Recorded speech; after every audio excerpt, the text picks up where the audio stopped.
Tyone, what are you doing? I found this chili in the break room fridge, and I had to heat it up and try some. You made this, right? It's really good. You're eating it right out of my container, and you're dipping your spoon back in. Oh, I'm sorry. Is that a problem? If you have a disease, I could get it. Well, now that you mention it, I do have post-treatment monkey-borne Winfield-Larkin-Hines disorder. What's that? It's an incompletely understood disease characterized by sleep loss, brain fog, neck aches, intense itching, the sensation that somebody suddenly left the room, a compulsive need to associate numbers with colors, slurred speech, blurry vision, mood swings, and short-term memory loss. What if I get it? What if you get what? Why should I care? That shirt looks really nice on you. I can't believe you exposed me to this. I probably didn't. I mean, the only time that biomarkers turn up in saliva is in lions and New Guinea tribal chieftains. I got it from eating squirrel brains. Hey, you are really itching a lot. I totally have post-treatment monkey-borne Winfield-Larkin-Hines disorder. Either that, or it's just the power of suggestion. No, I'm having a cascade of those symptoms. Yeah, but I made the whole thing up, so... I hate you. Today on the show, what happens when there isn't scientific consensus on whether a disease exists? And now he's being treated for applesauce deficit disorder. Colin McEnroe. Obviously, we're joking a little bit about this in the intro, but for a lot of people, this is really serious. So a lot of people feel as though they have a disease that their doctor doesn't even acknowledge the existence of. And there's some of these are pretty familiar names to you, things like fibromyalgia, chronic fatigue syndrome. Some of those disorders are gaining. Chronic Lyme is another enormous battleground. Not so much that Lyme disease doesn't exist, but that post-treatment with no manifestation of the spirochete that causes it, they can still have symptoms. Sort of modern medicine doesn't really believe that that's true or that that's possible. And then we started discovering maybe some less well-known diseases as we were kind of getting ready for this show. Joni Mitchell, as I mentioned in the earlier intro, has something, or says she has something called Morgellons disease, which is a skin condition in which the patients experience really kind of bizarre skin problems. I don't even want to go into the details right this second. But once again, no real scientific consensus that that's true. More likely diagnosis is going to be something like psychotic parasitosis or something that is essentially a delusional problem that you're having. You're going to hear about a condition called misophonia right now, which is a heightened sensitivity to certain kinds of sounds. And what we wanted to do is do a show about, well, who gets to decide?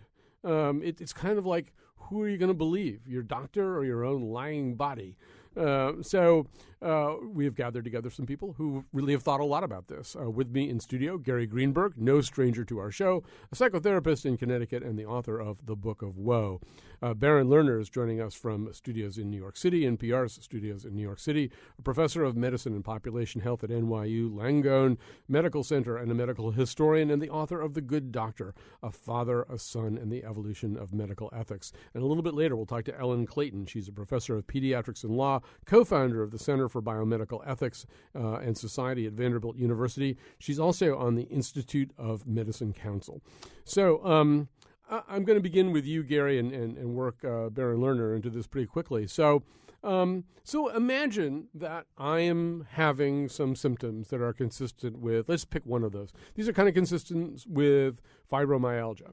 But it could be any of these things. And I could go to one doctor who would say, yeah, that seems like fibromyalgia. Here's what we know about it. Here's what we don't know about it.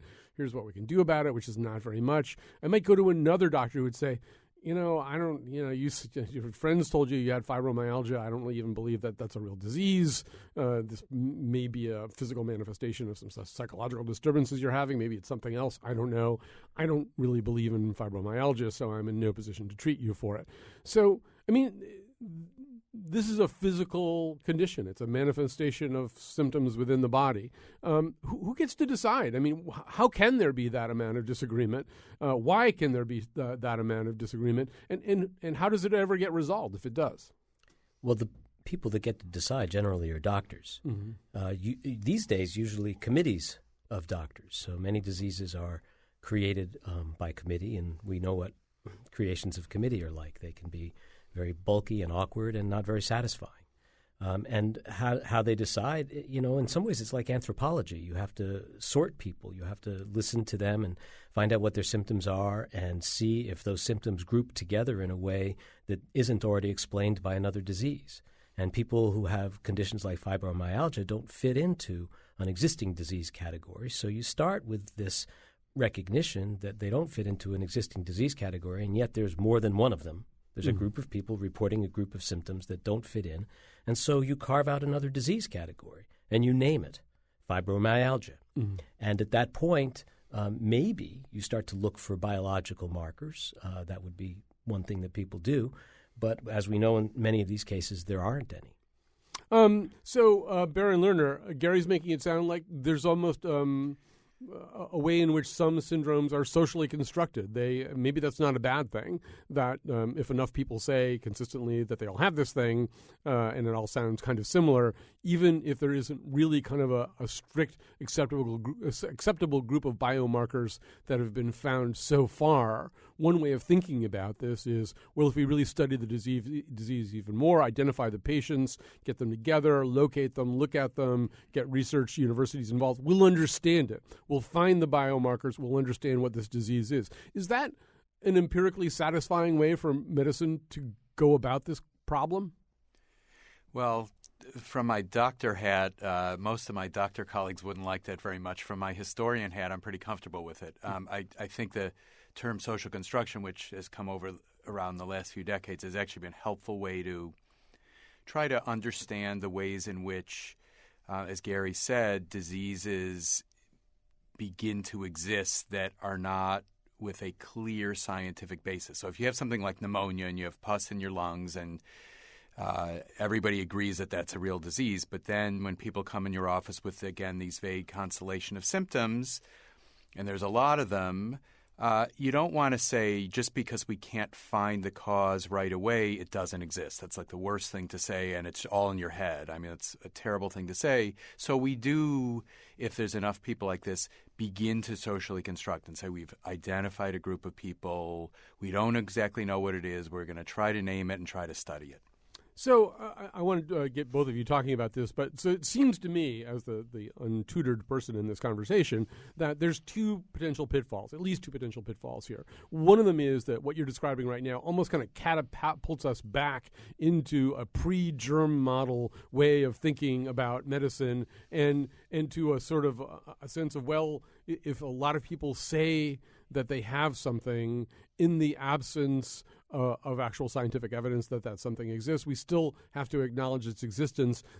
To me, or to some people, let's not say to me, I won't take responsibility for this particular. To some people, we're almost like teetering on the edge of almost kind of a superstitious understanding of things. I mean, just because of a lot of people say things that they have something, and now with the internet, people can communicate with each other all the time and kind of arrive at this consensus. Well, now that you mention it, my foot tingles too at the same time that the right side of my mouth droops.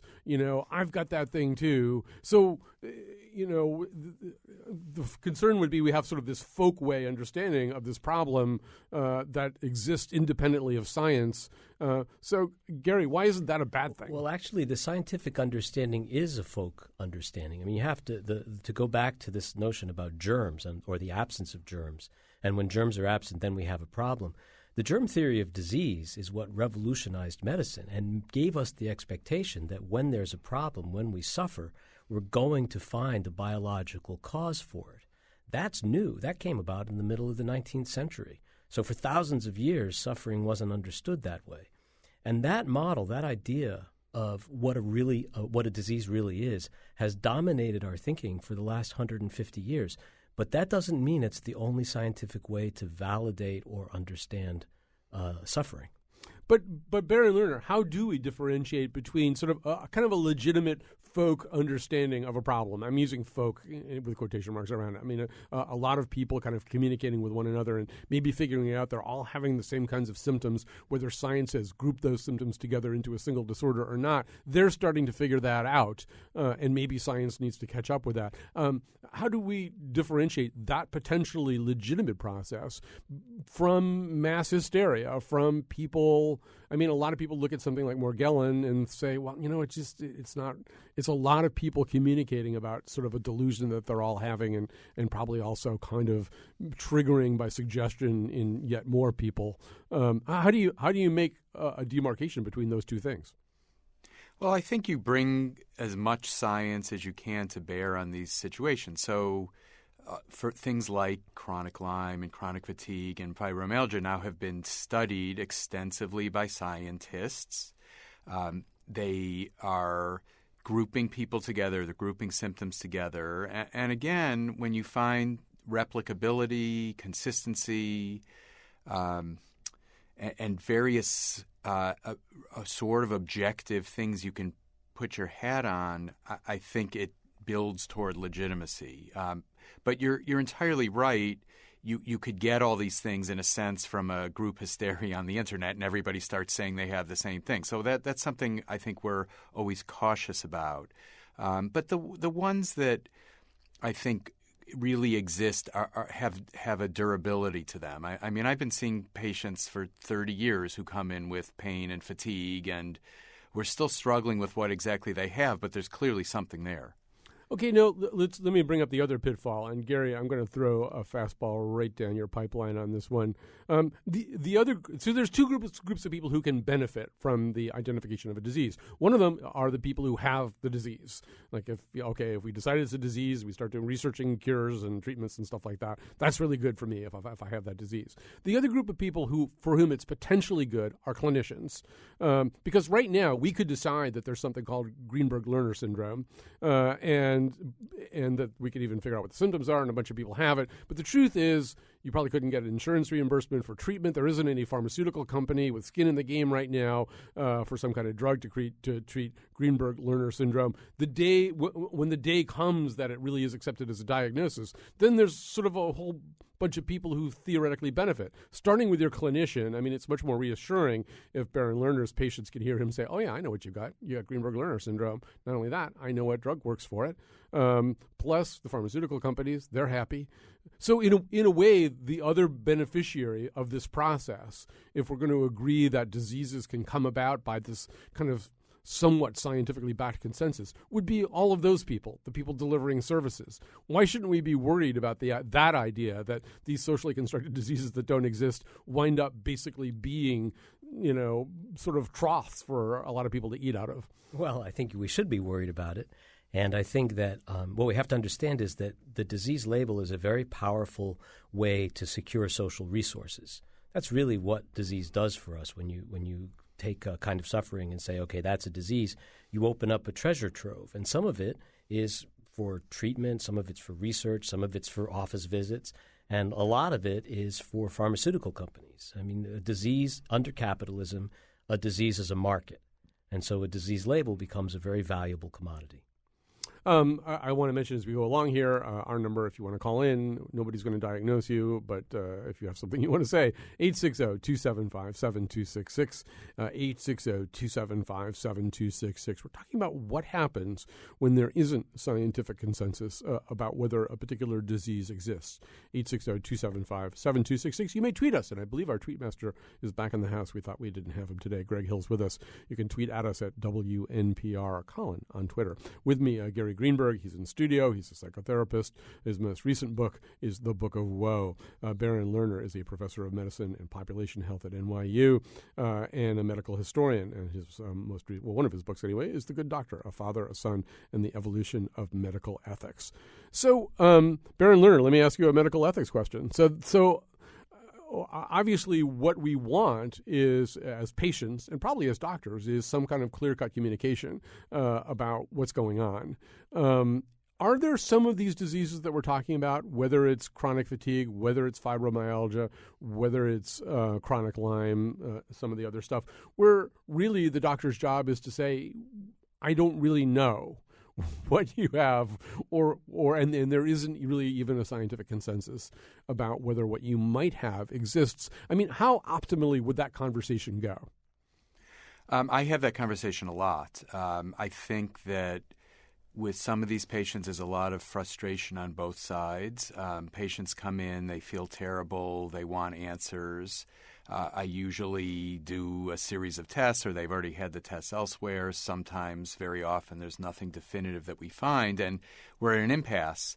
And I'm very comfortable saying, I don't know what you have to a lot of these folks, and try to redirect the discussion in ways to think about indirectly helping them. So I shift over at some point to various more general interventions that might help someone with their sorts of symptoms, whether it's physical therapy or chiropractic or an SSRI, an antidepressant, and trying to sort of remove a bit of the fixation on the need for a diagnosis, because I think we all can get bogged down there.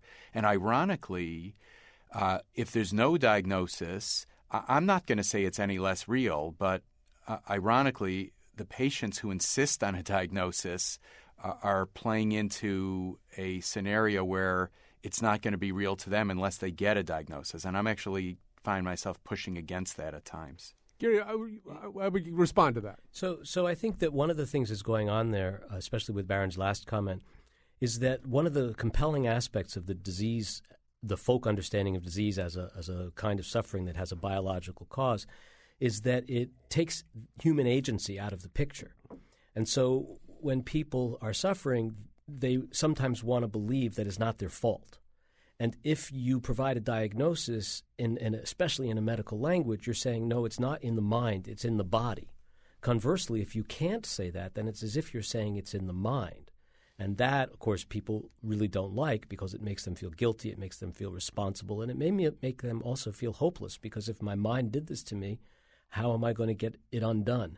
So I think that, we're dealing with a fundamental problem that we all face, which is that we live in a dualistic world of the mind and the body, and nobody really understands how that goes together. When people get confused about these things and, as Baron says, want this kind of diagnosis as reassurance, they really just want to be let off the hook.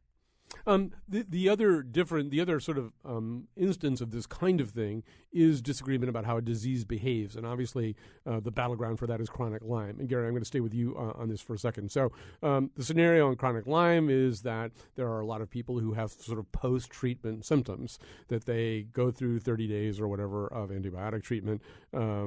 The Borealis spirochete is no longer evident anywhere in their body, but they're having a whole bunch of symptoms. And the symptoms, the list of possible symptoms is as long as your arm and probably affects your arm at times. And the bulk of the medical establishment, and the medical it doesn't speak as one, it doesn't speak monolithically, but the bulk of it sort of says, well, you don't really have anything that we can treat now. We did this whole thing. This is how we think the disease works. You get this spirochete, we wipe it out with antibiotics, you go on with your life. I don't know what to tell you if you're still having symptoms. So one of the things that does, it can do a lot of the things that you talked about. It's a message almost like, well, maybe this is in your head. But the other thing it does is push people away from the medical establishment, right? People start going after other kinds of cures, other kinds of treatments, and then are also in the trap about, well, I know I'm feeling better. Was that a placebo effect? So it seems to me that's sort of another rabbit hole that we go down if, in fact, the establishment answers aren't acceptable to us. Yeah, I would actually go to a different animal and call it a tick-infested rat's nest. Okay. Because really with something like Lyme, you see the ideology breaks through. And you are faced with a choice about seeing a doctor who believes this or a doctor who believes that, because there are plenty of physicians out there that will treat what they consider to be chronic Lyme. The problem there is that in the absence of consensus, that's when it becomes really tempting to take matters into your own hands, which in some ways is good. But when you're talking about taking antibiotics for a year or 2 years, that may be something that, for many different reasons, is a poor idea and really reflects the desperation of people to feel better rather than reflecting any kind of reality about the disease. Baron Lerner, that would be my reaction to a lot of the scenarios we're talking about right now, whether it's fibromyalgia or Morgellons or chronic Lyme or whatever. If I went to the doctor and the doctor either A, told me, well, I don't really believe that the disease exists, or the doctor gave me whatever he considered to be treatment, and I didn't feel better, and the doctor wasn't willing to do anything else, I would start looking for alternative therapies, which may not be as well vetted as some of the strict medical model therapies. But I would start. I mean, isn't that kind of a natural response anyway? Say, all right, screw you guys. I'll go to California and see a naturopath. Yeah, I think so, and I don't necessarily discourage that. I always give a caveat. I mean, think about how much time an internist like me thinks about chronic Lyme and reads about chronic Lyme versus a sufferer who has been running a website about it for years and spends a lot of their time doing this. They know a lot more about it than I do. And so I don't necessarily discourage people from accessing that sort of information. I do give them the appropriate caveat, which is to say there's a lot of information out there, some of which is not going to be very accurate, and be very careful what you decide to do with that information. But I think it would be wrong to assert that I or other orthodox medical doctors necessarily have the final word on ambiguous conditions like this. All right, we've got a call coming in here from Dr. Alan Druitt, I think it is, in Newton, Massachusetts. Hi, you're on the air. All right, thank you. My name is Dr. Alan Gerwitt. Most of my life was practicing in Connecticut, and I'm now in the Boston area. In regards to what has been called chronic fatigue syndrome, there are mysteries about it, but there are many of the mysteries that have been cleared up. A recent report from the Institute of Medicine and then another report from NIH have both concluded that it's a real biological disease, and they use the word disease purposely, that it has been around for at least several decades, that it was first described in London, in England, and then there were epidemic outbreaks in this country, which led the CDC to begin to investigate. For decades, at least 3 decades, the illness has been tainted by the belief that it's of psychological origin. It's not at all true. It is not true now, and it never has been the case. Can I ask you a question about that? How do you know that? In other words, we are moments away. We're going to be having Ellen Clayton, one of the leaders of that Institute of Medicine study that you cited.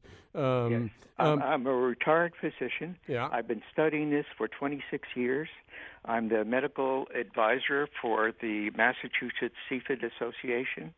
I'm one of the authors of an international primer. Okay, but I'm going to stop you now. I asked you, how do you know this, not who are you? So, I mean, when I say how do you know this, I mean, my understanding of chronic fatigue syndrome is that medical science doesn't know what causes it or how to treat it. So, nonsense? So what causes absolute it? Nonsense. What causes it? Probably viruses. It's not been absolutely pinpointed, but most of the research indicates viral infection. We know in children that about 60% have had chronic mono or infectious mono, at least within the past 6 months. Those studies come out of Australia, and there's a specific virus implied. It's not been found in adults yet. All right. Well, as I say, we're going to have Ellen Clayton on in just a second, and we'll talk a little bit more about this. Although, I'm going to say with the guest that I have here right now, Gary Greenberg, it's once again does seem to me that even in his answers to the questions, I mean, probably virus. Right, and not only that, but probably virus that happened a while ago. You know, the IOM report, which I know we'll talk about, talks about the possibility that Epstein-Barr virus is what kindles it. But that hardly explains why people feel the way they do. There's also, by the way, a theory out there about what's called nociception, having to do with the central nervous system's method of processing pain, and an idea that pain signaling sort of gets stuck on. But neither of these is really a satisfactory explanation because it's not giving you a mechanism and it's not giving you a way to explain why one person exposed to Epstein-Barr, if indeed that's the problem, gets CFS and another one doesn't. So I think we're a long way, and the Institute of Medicine report acknowledges this up front. from that biological explanation. Yeah, I mean, it's once again, Baron Lerner, it seems to me that listening to that description, it does seem more like, okay, we really can see that there's something, and there's something very powerful about giving that thing a name, and chronic fatigue syndrome, as we will hear in the next segment, has a new name anyway. But you give that thing a name, and then you hope that, or you believe that research will sort of begin to fill in some of the gaps in our understanding of it. To me, that seems closer to what's happening here than what the doctor from Newton said, which is we know exactly what this is. There's no real doubt about it. Yeah, it's an incremental process. And, I think that, we'll hear more about the IOM report, but it was, my guess is, I wasn't in the room discussing it, but, my guess is everyone in that room didn't merely look at the new biology and say, okay, this is a disease. My guess is there was some argument and discussion, and people felt that it was time to legitimate this long-standing syndrome with the new name of a disease because there was enough biology. Now, of course, one of the interesting things is once you start to call it a disease, that in turn serves to rationalize the notion of it being a disease. So it's not, it's a two-way street. All right, we're going to take a quick break. This is a really interesting discussion. We're going to come back with more, and we will come back with Ellen Clayton from the IOM.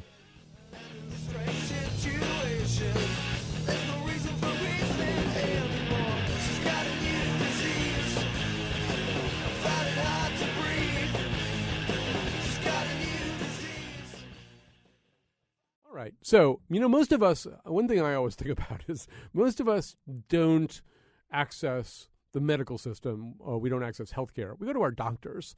And when I go to my doctor, Jack, he doesn't use a last name.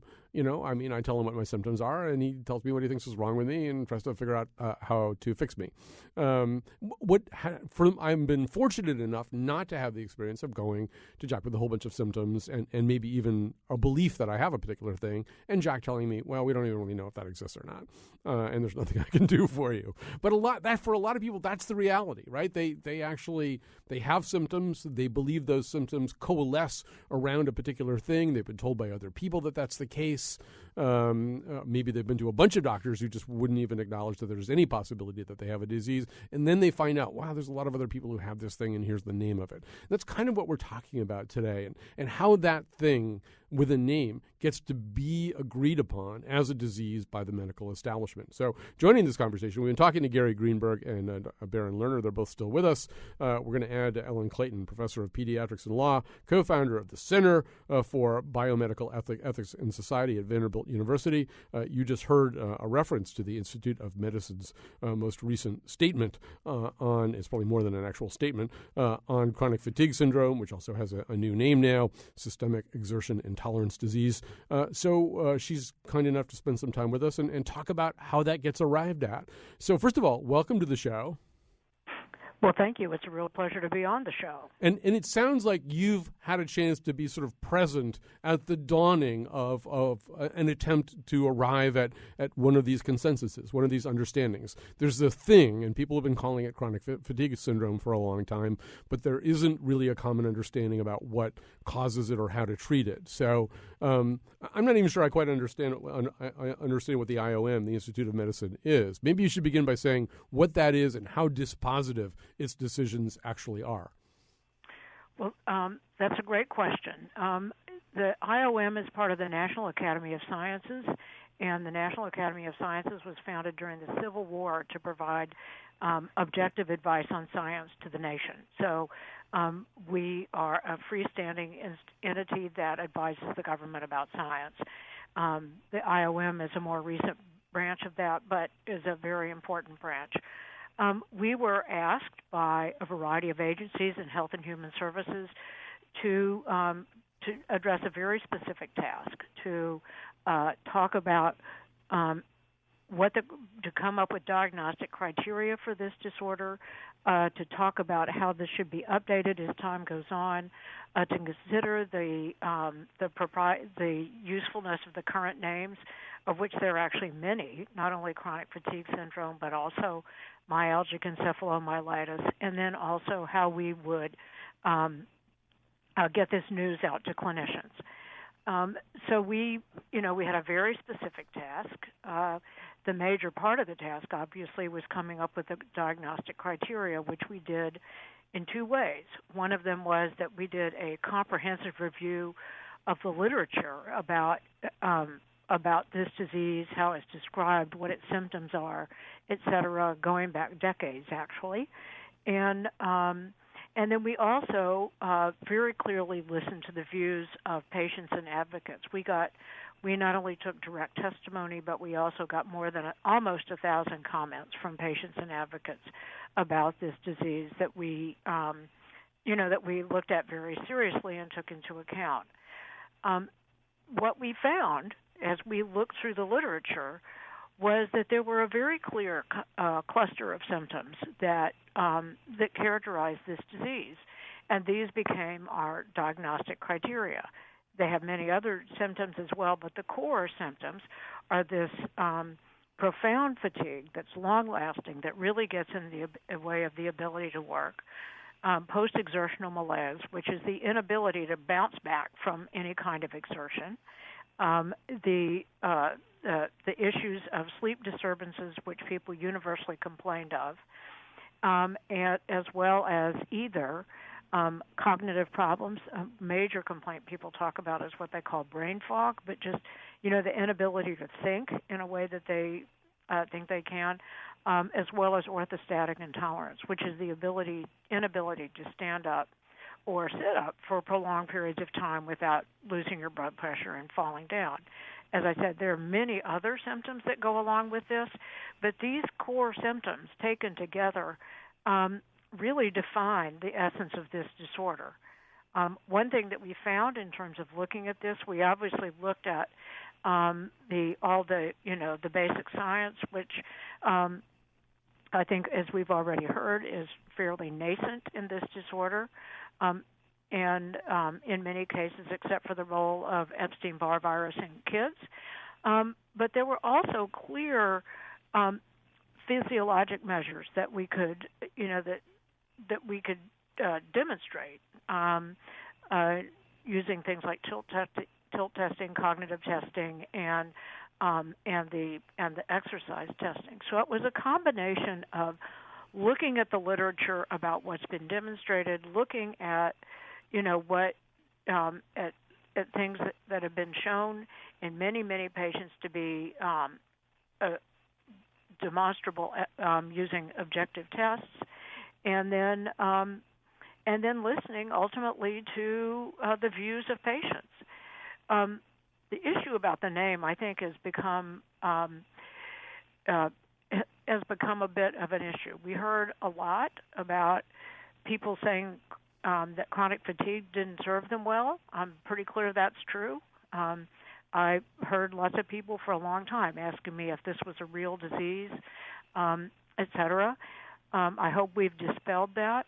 A lot of enthusiasm for myalgic encephalomyelitis, which we thought was not appropriate because it didn't describe what the disease is. And in the absence of knowing etiology,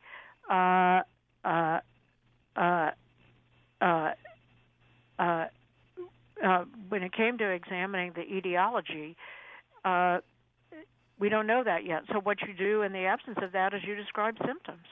So I guess I'm also wondering, though, in terms of nosology or in terms of classification, is this a paradigm change? In other words, earlier in the show, Dr. Lerner was talking about pneumonia. Pneumonia isn't something that we've come to understand through some kind of consensus of interviewing people about their symptoms. And in other words, you can test for pneumonia, and you know what drugs treat pneumonia. And it doesn't seem as though this disease is a disease the way that pneumonia is a disease. Or maybe you would differ with that. Oh, I strongly differ from that. Yeah. I mean, I think that this has a real, physiologic basis, and if anybody thinks that we didn't think that, I would be sorely dismayed. Well, I guess maybe I phrased the question wrong. And what I'm also going to do, because nothing could be worse than having the dumbest person here ask all the questions, and that's me. I'm going to give Gary and Baron Lerner a chance each to ask you a question. But with pneumonia, we know what causes pneumonia, and we know how to treat pneumonia. Do we know what causes systemic intolerance? I'm saying it wrong, but do we know what causes this disease, and do we know how to treat it? I think both of those are in the process of development, which is actually pretty common. We named HIV before we knew what the virus was, and before we knew how to treat it. So this idea of identifying a disorder before we know what the etiology is or what the treatment is something we do frequently in medicine. We now know a lot about pneumonia, but we certainly don't know everything about pneumonia, and we certainly know its etiology in some cases, but not all. So I think the idea that we can't identify a disorder until we know what causes it and how to treat it actually defies the history of medicine. Barry Lerner, without making you say what I want you to ask about, I'd just be interested to know whether you have a question or a comment for Ellen Clayton about this process. Well, I guess I'm curious about something I mentioned before, which was the discussion around the table. And, how do you what was going on in the room, in a sense? Was this everyone around the table thought it was a disease and it deserved that designation, or was that a consensus view? I guess it just gets to a larger question about the political nature of a process like this, which I think to some degree is inevitable in the world of science. At some point, do we think there's enough information that it's time to call it a disease, as opposed to we've discovered enough to prove it's a disease? A great question. Ellen Clayton, you want to respond to that? I think we proved it's a disease, but the way this like IOM committees usually work, we discussed the data and as I would say, wrestled with the data until we came to a consensus. This report is a unanimous view of the committee, and the way that the actual magic of IOM committees is that we get people with broadly divergent skills together in the room, and we work together on a problem until we can come to consensus. And that requires a process of learning to talk with each other and sort of coming to agreement about what's at stake. But that's how this goes. And I do want to reiterate, everybody in the room agreed with this report. Gary Greenberg, I'd be interested to hear your question or comment. So my question would be, when you say that you proved that it's a disease, what exactly new knowledge did you discover or generate that proves it? I guess what I'm curious about is what you mean by prove in that statement. The truth is that might be a little bit strong, but I think if you look at the weight of the evidence as we analyzed it, I don't think there's much room for denying that this is a disease. Well, I guess my point here is that when I say that, I'm not suggesting that you've overstepped by saying it's real. I think that I read the IOM report, and I think it's really quite brilliant. It does a beautiful job of confirming the reality of a condition in the absence of biological, for the most part, of biological findings. And I think that that's not the first time that's been done. I mean, we have a book called the DSM, which is, 500 pages of that. But it certainly is the case that what you've done here, I don't think you've proved it. I think what you've done is you've created a very nice compendium of the information about it in a systematic way that says we need to look at this as a discrete form of suffering that many people are experiencing. I suppose it's possible that down the road this disease turns out to be, there are many pathways to get to it, many biological pathways, or that we're seeing two overlapping diseases, as happened in the 19th century with syphilis, which was thought of as three diseases until the spirochete was discovered. I wonder if that seems like a possibility to you. I think that's a very helpful approach. I think that, let me be really clear here. This we made a report that was focused on a moment in time, actually moment in time that ended last year when we finished our analysis. I am very excited about the fact that there is new science coming out. It is my fervent hope that we'll be devoting more resources to doing research in this area, and that and I think that the likelihood, as is true in virtually all of medicine, cancer isn't one disease, and I suspect this probably isn't either. All right, Ellen Clayton, thank you so much for joining us right now. We're going to take a quick break here. We're going to come back with more of this conversation. Don't quite go away overnight. Doctor blind, just prescribe you ones. If the dizzying highs don't subside overnight, Doctor blind, just prescribe the red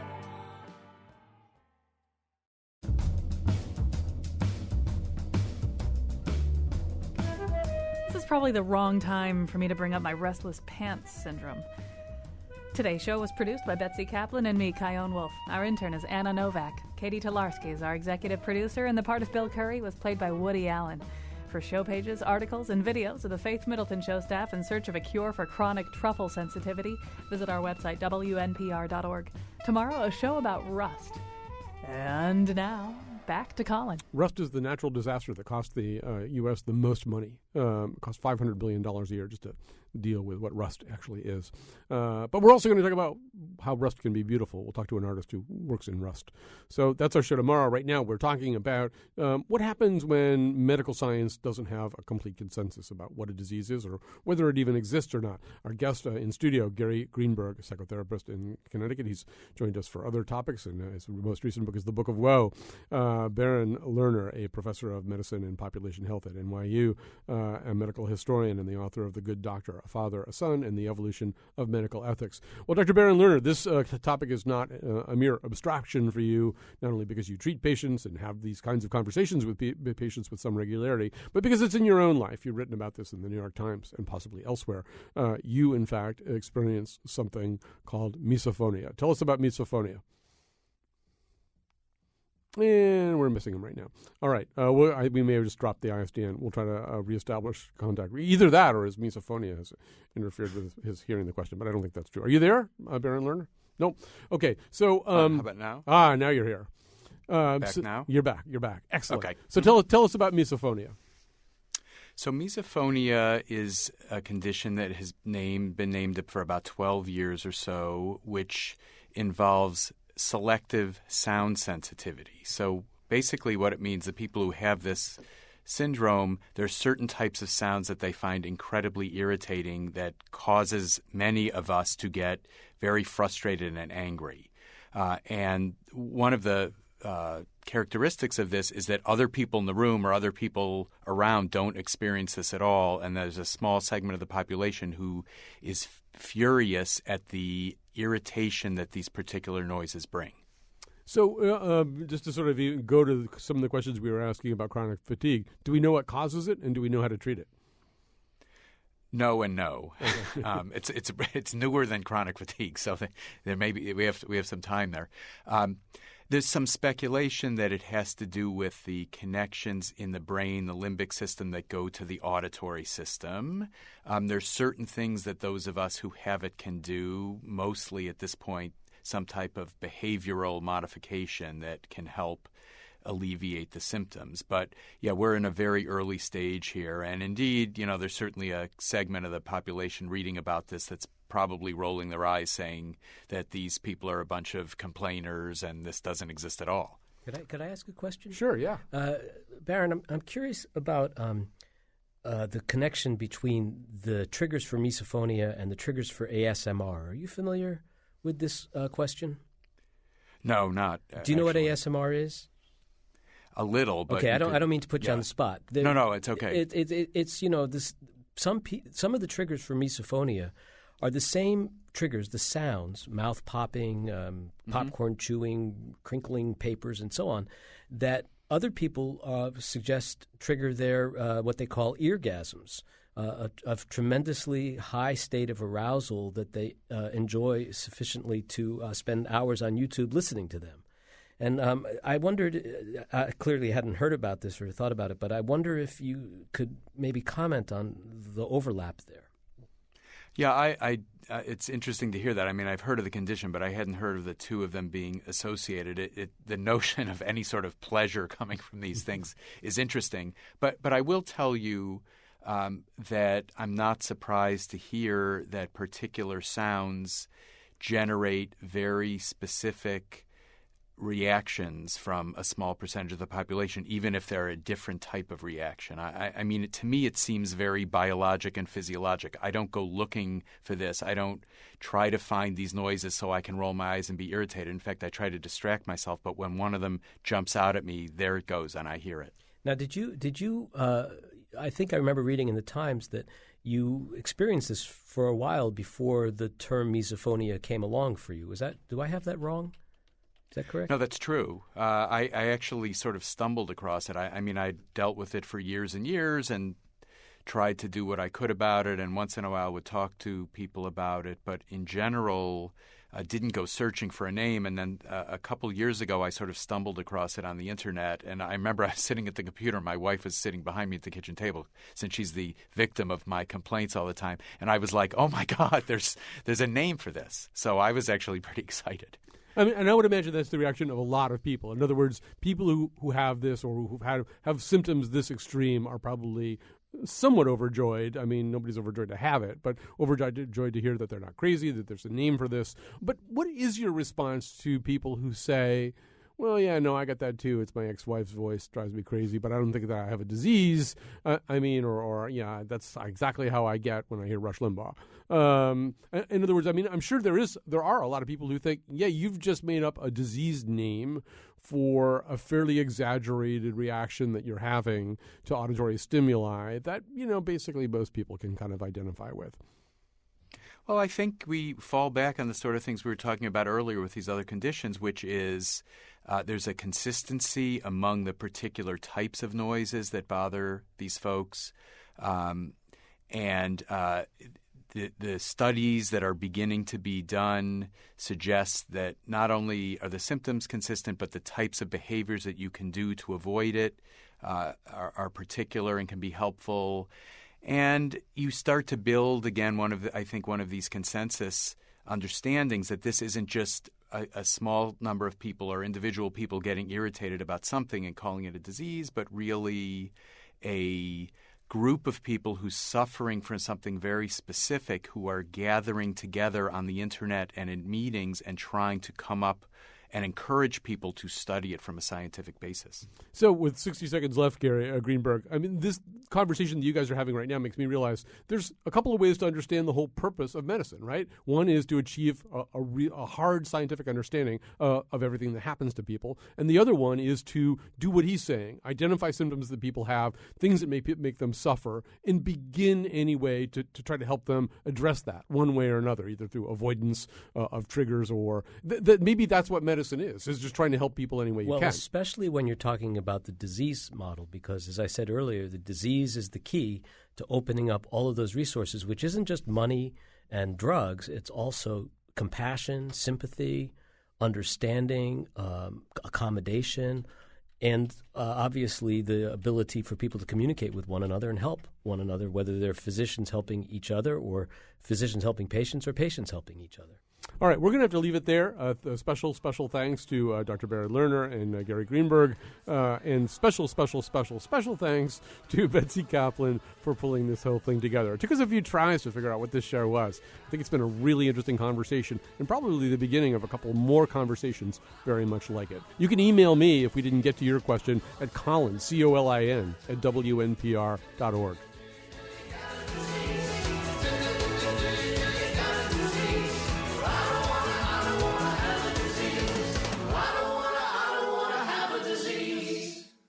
Tucker, I'm afraid we have some good news and some bad news. The bad news is that you have a new disease, and it's going to become more and more cumbersome to manage.